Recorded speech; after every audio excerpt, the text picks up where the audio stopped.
Meet Me in Istanbul, Chapter 10, An Important Discovery. Kamal and Tom had something to eat. Then they sat down and made their plans for the evening. "We'll watch Dunya's office this evening," said Kamal. "When he comes out, we'll follow him. Then we'll find out where he lives." "Won't that be dangerous for me?" asked Tom. "He knows me, remember? What if he sees me?" Kamal smiled and stood up. "I've thought about that. And I've got just what you need. Look." Kamal opened a drawer. "Put this on," he said. "A wig," said Tom. "And a false mustache, too. Go on, try them on." Tom put on the wig and mustache. He looked in the mirror. "No one will recognize me now," he laughed. "Not even my own mother." "Good," said Kamal. "And if you also wear dark glasses, you will be completely disguised." It was 7 o'clock, and the shops and small businesses in the quiet street were closing. Tom and Kamal sat in the car, waiting patiently. "He'll be leaving soon," said Tom. Further down the street, they could see the entrance to Dunya's office. They sat in silence, watching. Time passed slowly. 7:10, 7:15. Then suddenly, "There he is," whispered Tom. "That's him."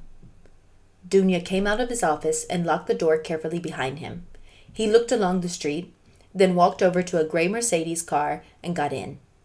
The Mercedes moved away from the pavement and drove along the street. It turned right onto the main road. "Let's go," said Kamal, and drove down the street. They turned right, following the Mercedes. The main road was busy, and they drove along in the traffic. "There it is," said Kamal, "about 50 meters away, in front of that taxi." "Careful," said Tom. "Don't drive too close. Stay behind the taxi." They drove along the main road, watching the Mercedes. "He's turning left." "Okay." Tom and Kamal followed. They were now driving along the wide street beside the sea. For 20 minutes, they drove towards the suburbs of the city.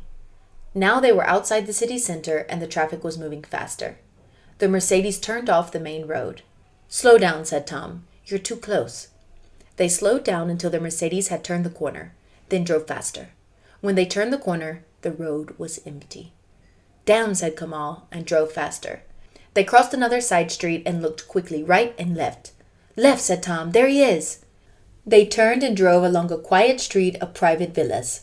This was the most dangerous part because there was not much traffic. If Dunya looked around now, he would see that someone was following him. "He's stopping," said Kamal, as he saw the Mercedes brake lights going on. Kamal drove slowly. The Mercedes was now 50 meters in front of them. "He's turning," said Kamal. The Mercedes turned off the street and drove through the gates of a large villa. The villa was surrounded by trees and bushes. The gates were already closing behind it as the Mercedes drove up to the house. Tom and Kamal drove past the closed gate and continued along the street. "Well," said Tom, "that's where Dunya lives." "That's a start," said Kamal. "Come on, let's go home now." Back in Kamal's flat, they discussed what they had seen. "I think that Angela is in the villa," said Tom. Kamal agreed. "What do we do now?" asked Tom. "We can't get into the villa. There are probably men guarding it." "I agree," said Kamal. "We think she's in the villa, but we can't get in there." "It doesn't matter. The villa isn't important," said Tom. "What do you mean?" "Think about it," Tom replied. "Remember what Julie said. Angela was worried about something at work. She worked in the office. She never went to the villa. So what we're looking for is in the office. The villa isn't important." "You're right," said Kamal. He stood up and walked over to the window. "Listen, you've been inside the office. What's it like?" "When you go in the door," Tom told him, "there's the window and a small reception desk.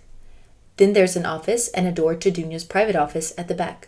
"Anything else?" Tom tried to remember the inside of the office. "Yes," he said. "There's a door, another door, at the back." "Okay," said Kamal. "They must have a workshop or a store through that door. That's where they'll keep all the things they export. So somehow we have to have a look inside." Kamal thought for a moment. "I've got an idea," he said suddenly. "Dunya exports onyx ornaments to England. My parents sell things like that in their shop. So, if I had a box of ornaments and I wanted to sell them very cheaply, who would buy them from me?" Tom looked at him, then smiled. "Dunya," he said. "Exactly," smiled Kamal. "Now, let's think carefully." That's the end of Chapter 10, An Important Discovery. If you would like to know what happens in Chapter 11, A Clever Trick, please listen to the next episode. See you soon. Bye.